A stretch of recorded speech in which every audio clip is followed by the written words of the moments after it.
What is your name and what do you do? My name is Mr. Mick. I teach high school choir and history of rock and roll here at Sauk Rapids Rice High School. My name is Heidi Ann Martinson. I teach band and piano and history of rock here at the high school. My name is Aaron Eitenauer. I worked for Sauk Rapids High School as a percussion educator for both indoor drumline and then marching band.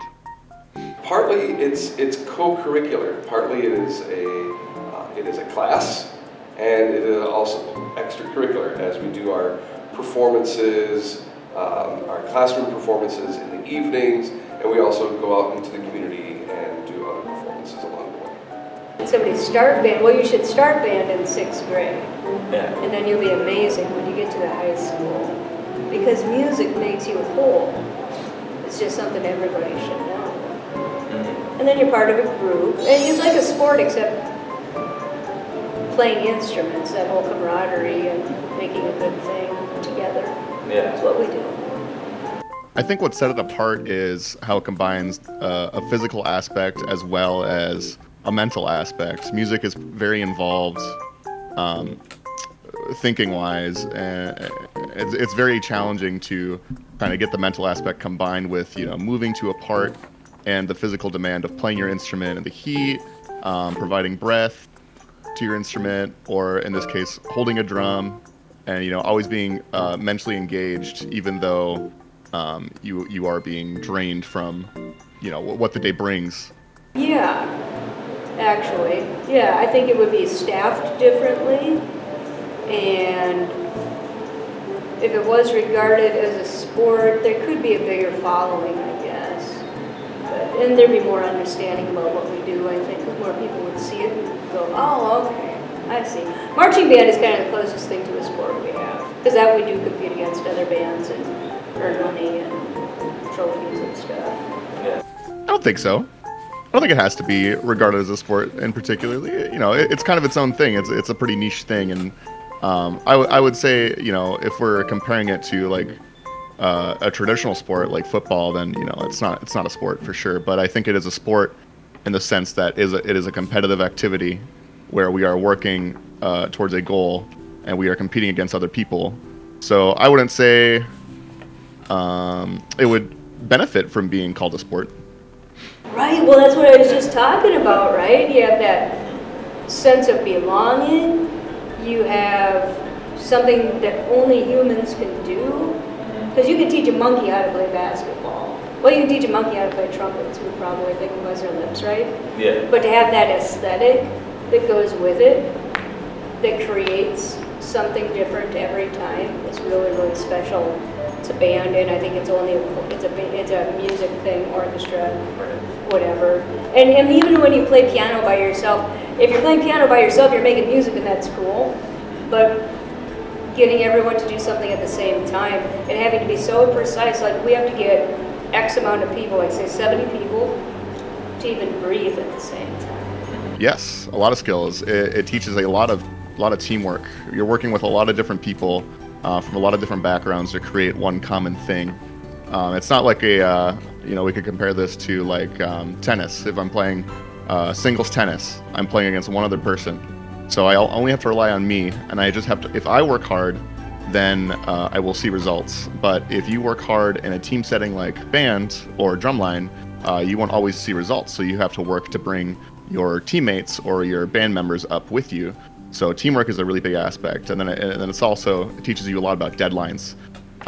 Usually in drumline or marching band, there's a lot to accomplish in a short amount of time. Our season is a month or 2 months for marching band, and at that point, there needs to be a 5-minute sequence of events that are ready to go for a show.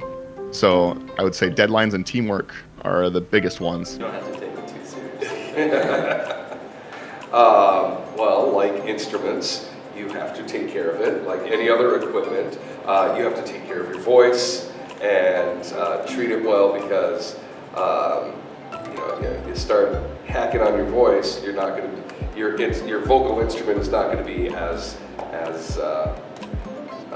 well, not going to sound as great.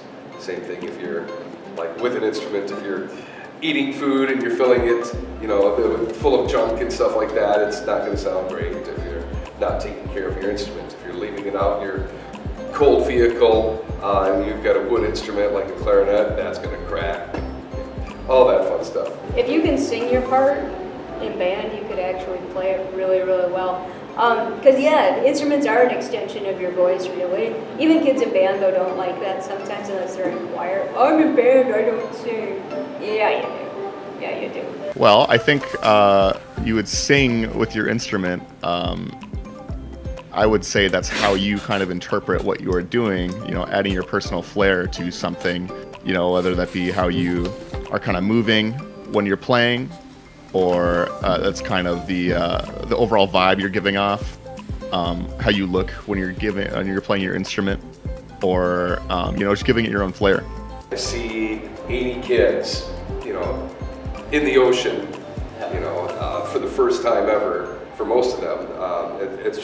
It's an experience that they won't forget, and that just falls in line with experiences that I won't forget from when I was a high school student. So you teach the history of rock class. Mm-hmm. Would you ever consider a future of rock class?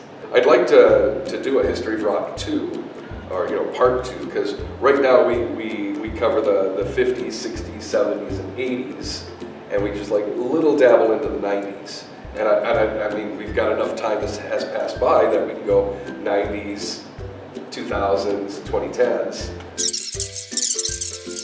When you go to these sporting events, you know, you go to a football game, you go to a basketball, volleyball game, you're hearing music from my generation, you know, those late 80s, 90s. You hear a lot of that. Is that because, you know, us older people are in charge of the sound?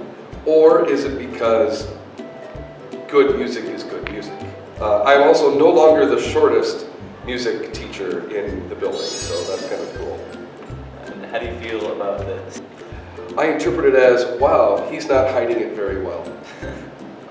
I'm pretty astute when it comes to seeing people on their devices. I don't think I have any feelings towards this picture.